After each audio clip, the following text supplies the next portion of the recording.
Nestled in the Black Hills of South Dakota, the Homestake gold mine, now home to one of the deepest laboratories in the world. South cage to the 4850. South cage going to the 4850.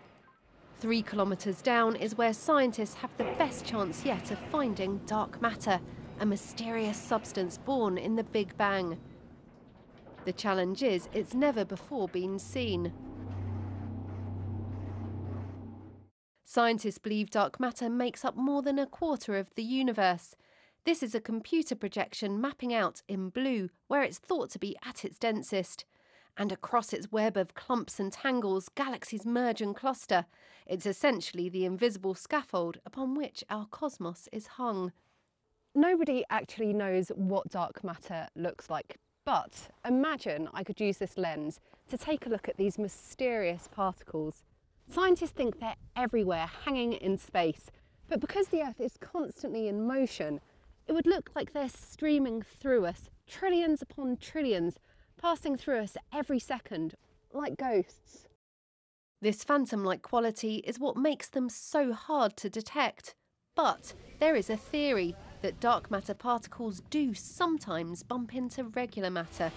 And it's in this subterranean lab that they hope to see these extremely rare encounters with an experiment called LUX. And this is what it's all about.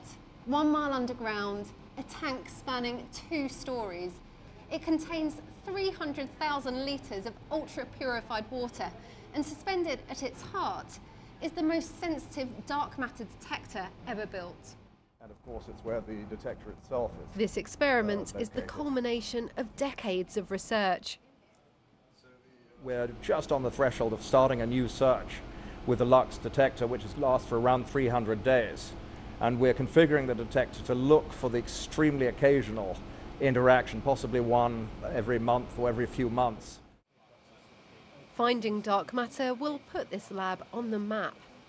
There are a handful of experiments located at different underground laboratories around the world that they want to be the first ones to stand up and say, we have discovered it.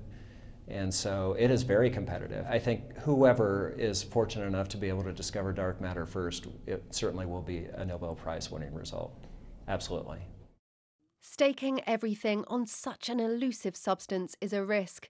There's even a chance dark matter might not exist. But if it does, discovering it here would transform our understanding of the universe.